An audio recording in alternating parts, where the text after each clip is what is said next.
27 years ago, I was just an 11-year-old kid living in the quiet town of Gallipolis, nestled in Gallia County.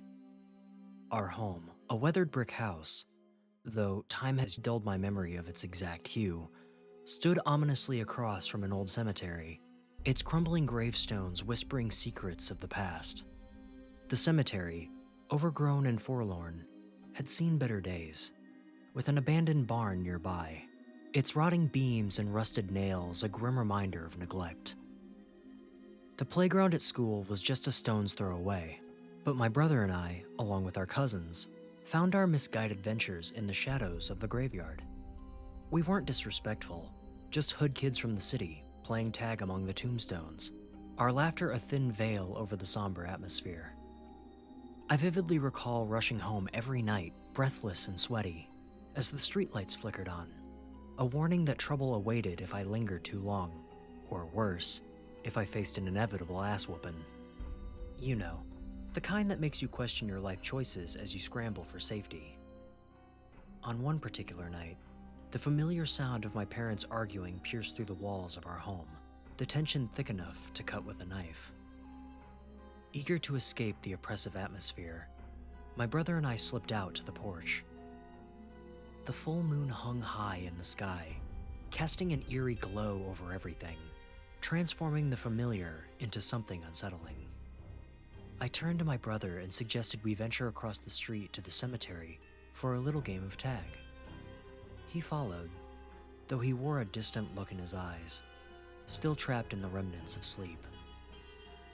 As we wandered, the peacefulness of the night was suddenly interrupted by a dark shadow soaring overhead.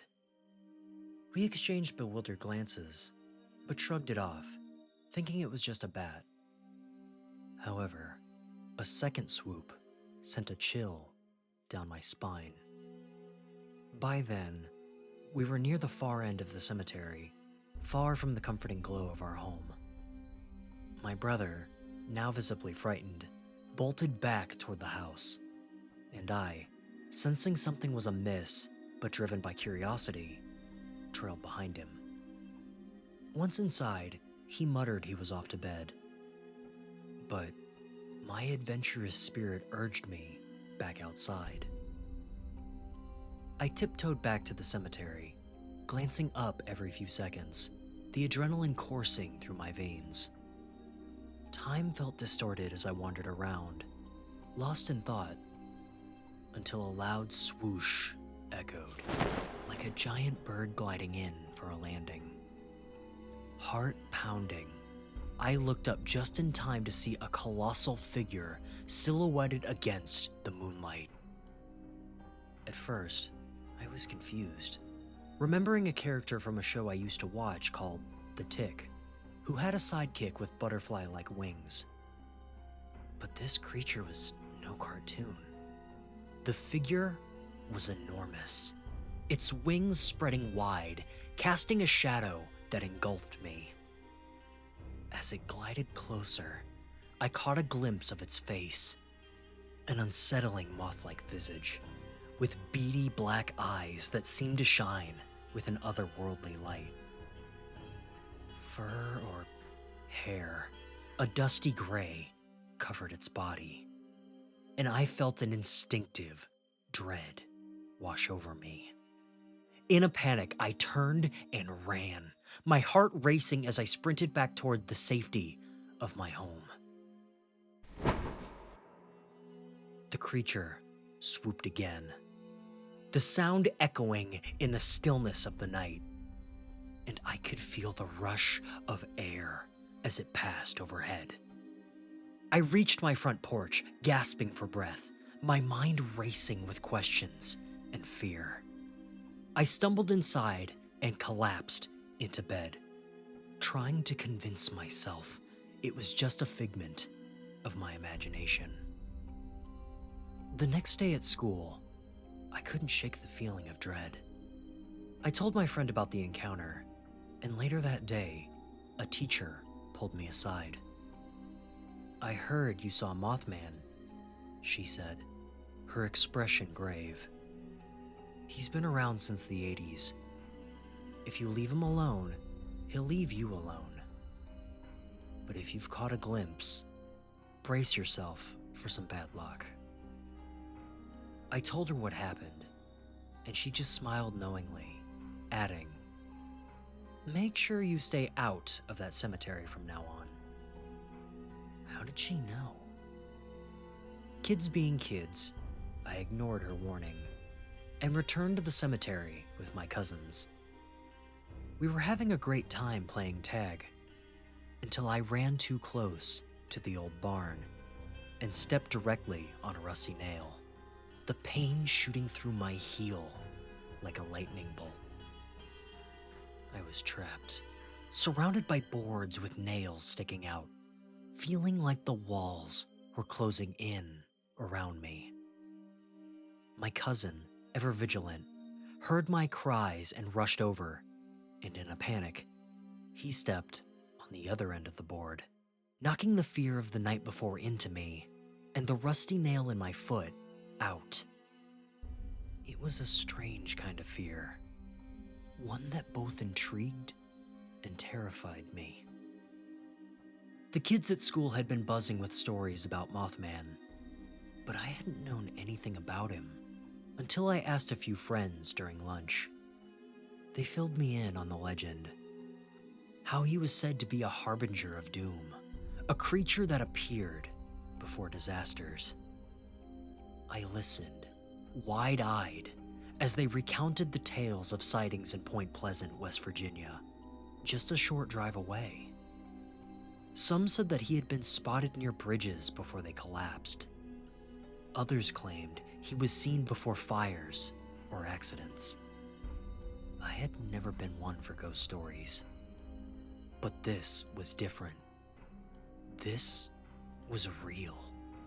I had seen him with my own eyes. As the days passed, I couldn't shake the feeling that my encounter had somehow marked me. The shadows in the cemetery felt heavier. The rustling of leaves seemed more ominous. And even the playful laughter of my cousins took on an unsettling edge. I became hyper-aware of every creak in the house, every flicker of the streetlights outside. My brother, who used to be my partner in crime, now seemed preoccupied, his demeanor shifting as well. We no longer ventured into the cemetery, and I began to dread the thought of being outside after dark. One evening, as I sat on the porch, watching the sun dip below the horizon, I felt an overwhelming urge to confront my fear. I told myself that I had to go back, to face whatever had terrified me that night. Maybe it was a way to reclaim my childhood, to prove that I wasn't afraid of some myth. So, as the sun set and the shadows grew long, I made up my mind. I slipped out of the house, my heart pounding as I crossed the street to the cemetery.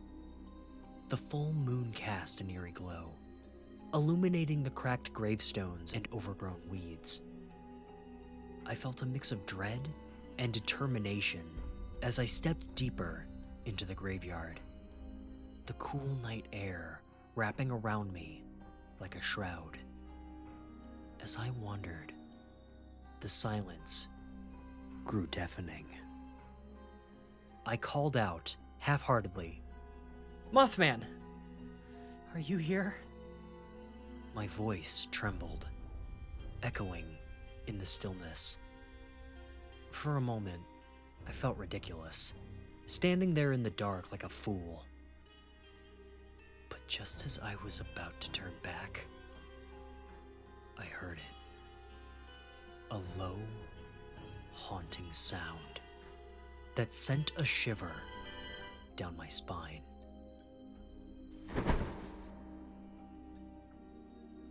I froze. The unmistakable sound of wings slicing through the air.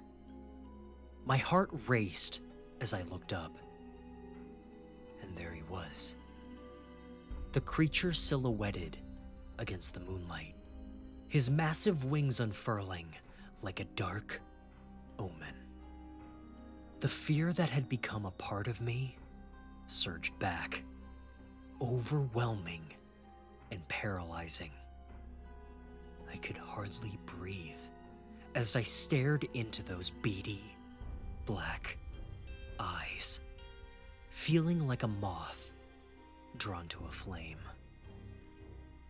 And then, just as suddenly as he had appeared, he vanished into the night, leaving me standing alone in the cemetery, trembling and breathless.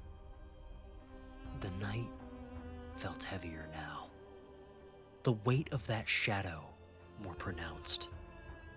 I turned and ran, my instincts kicking in, propelling me back to the safety of home. When I finally slammed the door shut behind me, I collapsed against it, heart racing.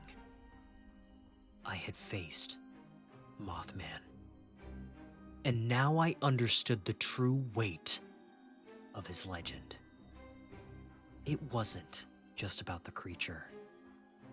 It was about the fear that lingered long after the encounter. The knowledge that some things in the dark were better left undisturbed. From that night on, I knew I would never play in the cemetery again. The laughter of my childhood had faded into a haunting memory, replaced by the weight of an experience that would stay with me forever.